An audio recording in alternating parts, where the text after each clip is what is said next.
I shouldn't be alive, and yet I am. Shouldn't remember what I saw inside the apartment on the 13th floor. But the memories keep clawing their way back louder every night, like 100 voices screaming in a language I was never meant to hear. And it all started with a simple job, apartment sitting for an old man named Mr. Halverson, who lived in Unit 13C of an aging brutalist high-rise that had no 13th floor on the elevator panel, no visible floor button between 12 and 14, and yet his keycard worked anyway. I'd been hired off a local forum, the kind that disappears a day after you visit it, and the pay was absurd. $1,000 a night, cash in an envelope. All I had to do was make sure she doesn't leave. And I thought it was a weird joke, maybe the senile rant of a lonely man, until I used the keycard. The elevator stuttered, dropped slightly, like something had caught in its gears, and the doors opened onto a hallway that felt like a photograph taken just before something terrible happened. The lights flickered. The wallpaper peeled in long, curling sheets. The number plates on the doors were all scratched, out text 13C, which was painted directly onto the door in what looked like rust but smelled like iron. Inside was silent, pristine, minimalist, and freezing cold. The air carried a faint hum like static. And for the first 10 minutes, I felt fine until I noticed the mirror didn't show the room behind me. It showed a different apartment. Same layout, but older, dustier, and in that mirror version of the room, there was a woman standing in the kitchen, staring directly at me. Her hair was long and wet, her face hidden beneath a curtain of black strands, and her hands were pressed against the counter like she was holding herself back. I turned around, nothing. I looked back, she was closer. I blinked. The mirror cracked. I called Mr. Halverson, but the number was dead. I tried the door, but it wouldn't open.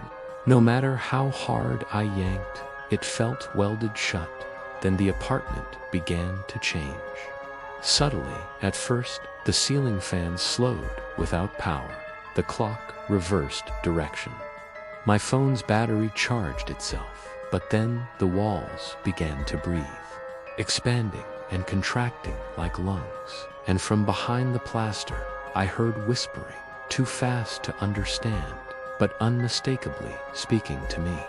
I tried to open a window and saw not the city, but an infinite hallway of mirrors, each reflecting a version of me doing something slightly different. One was sleeping, one was screaming, one was crawling backwards across the floor, bleeding from the eyes. I blacked out. When I came to, I was in the shower. It was running cold. My clothes were soaked. There were scratch marks on the inside of the glass, and my arms were covered in bruises I couldn't explain. The TV turned on by itself, showing static and a looping phrase, "Let her remember." Then the mirror across the room uncracked, and the woman was gone. For a moment, I thought it was over. But then I looked down. The carpet was soaked in black water that hadn't been there a second ago. The smell of rot filled the apartment, and beneath the hum, I could now hear a low sobbing coming from inside the closet. I opened it slowly. Hanging from the bar was a dress, soaking wet. Beneath it, on the floor, was a pair of shoes filled with water, but nothing else. I shut the door. It opened on its own. I shut it again. It creaked open wider. The lights blew out. In the dark, I could feel someone breathing near my ear. I turned and saw Herge inches from my face. No eyes, no mouth, just skin where features should have been.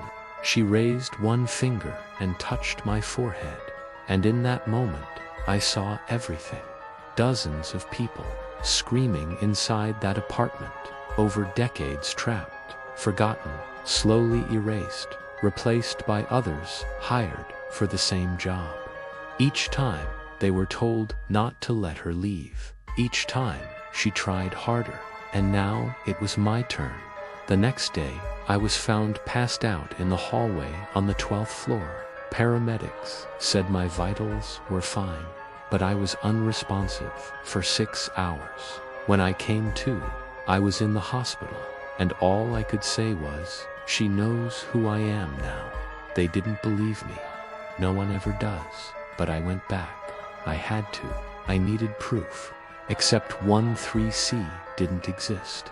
The building manager said there were only 12 floors. Said no one named Halverson ever lived there. Said if I didn't leave, she'd call security. So I waited. At night, I found the old elevator again. Used the same keycard. This time, the elevator dropped 5 floors lower before opening. The hallway was darker. The door was red. And this time, the woman was already waiting for me. She smiled. Her face was perfect, now my mother's. She held out her hand and said, "I remembered. And now I don't know what's real." The apartment changes every time I leave. I see things in mirrors I haven't done yet. And the next person who takes this job will find a journal on the floor, written in my handwriting, warning them not to stay after midnight. But they won't listen. They never do. And the woman, she always finds a face you'll trust. Don't take the job. Don't go to 13C.